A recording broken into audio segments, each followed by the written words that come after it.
Bureau crime 24 news. अध्यक्ष महोदय, मेरी कौम चिल्ला रही है, कोई मदद करने को तैयार नहीं है, कोई गलती नहीं है। ये गद्दार बोलते हैं मुझे, जो गद्दार खुश है। नाथूराम गोडसे की फोटो लगाई जा सकती। किसी को बुर्का पहन के दाढ़ी रखकर ट्रेन में सफर करने का भी दिल नहीं हो रहा है कि कब कौन किसको मार देगा। अध्यक्ष महोदय, कुछ मुस्लिम लड़कों ने स्टेटस लगाया औरंगजेब रहमतुल्लाह अलैह का, ठीक है, आपने उस पर केस किया। मैं पूछना चाहता हूं, उसके बाद डॉक्टर प्रकाश अंबेडकर गए उनकी कब्रिस्तान पर, फूल चढ़ाया और कहा किसी में दम है तो मुझ पे केस करके दिखाओ। क्या इस देश में दो किस्म का कानून चलता है? अगर किसी ने स्टेटस लगाया तो उस पर केस कर दिया गया, और एक आदमी चैलेंज कर रहा है, आप उसको कुछ नहीं बोल रहे हो। ट्रेन में जो हादसा हुआ ना सर, इसी वजह से हुआ है। जो नफरत फैलाई जा रही है, 24 घंटे एक ही काम है इस कि किसी तरह से मुसलमानों को हिंदू भाइयों में बदनाम करो। ये चीज लाओ, ये लाते हैं ऐसी चीजें। अध्यक्ष महोदय, पूरे देश में अध्यक्ष महोदय अध्यक्ष महोदय, हालत यह हो गई है कि अब किसी को बुर्का पहन के दाढ़ी रखकर ट्रेन में सफर करने का भी दिल नहीं हो रहा है कि कब कौन किसको मार देगा।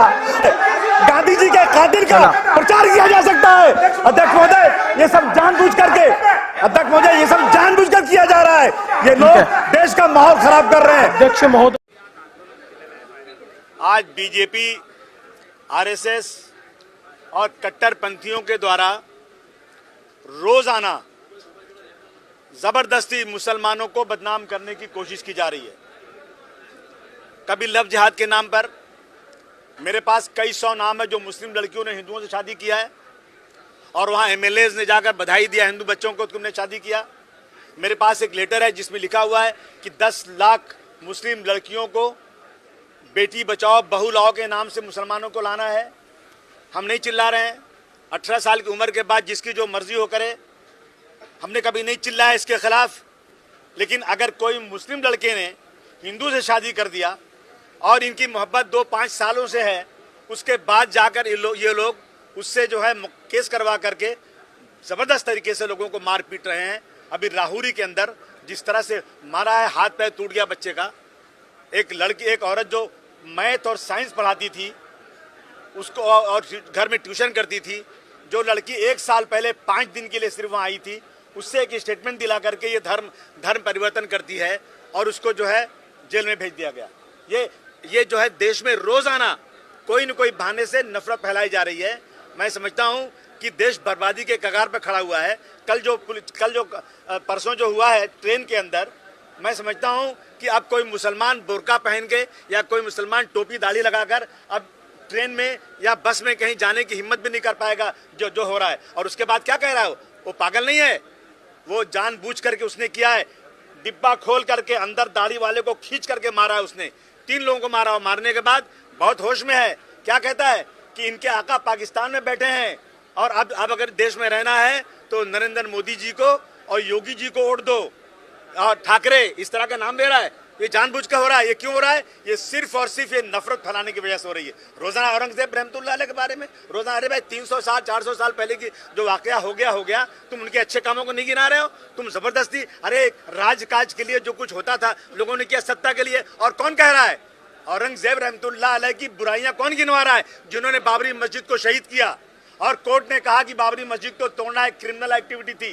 उन्होंने कहा बाबरी मस्जिद में मूर्ति रखना क्रिमिनल एक्टिविटी थी। जो लोग रोजाना गाय बैल के नाम पर मार रहे हैं मुसलमानों को, आपने कानून बना दिया, पुलिस जो चाहे करेगी।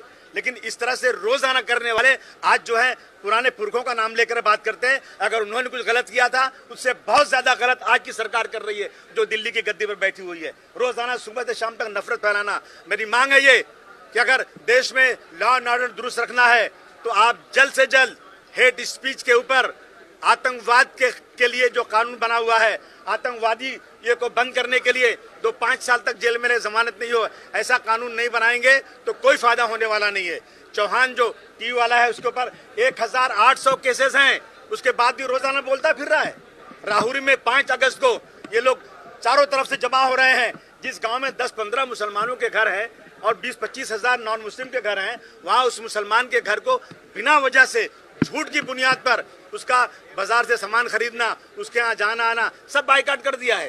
ये नफरत है। ये आम आदमी जब इस चीज को देखता है तो समझता है कि रियल में मुसलमान गद्दार हैं और वो जो है मुसलमानों के खिलाफ खड़ा होता है। कोई बंदूक लेके मारता है, कोई सड़क पर लड़ाई करता है, कोई जो है गाड़ी को पलटी करके मार देता है। ये देश में चल रहा है। हाँ, नीतीश राणे ने गद्दार बोला। हम मुसलमानों ने इस देश के लिए बहुत बड़ी कुर्बानी दिया है। अब हिस्ट्री उठा के देख लीजिए, आजादी की लड़ाई में कितनी बड़ी कुर्बानी। वो हमको गद्दार बोल रहे हैं और गद्दारों का साथ देते हैं जिन्होंने गांधी जी का कत्ल किया। उसकी फोटो लेकर घूमेंगे आप।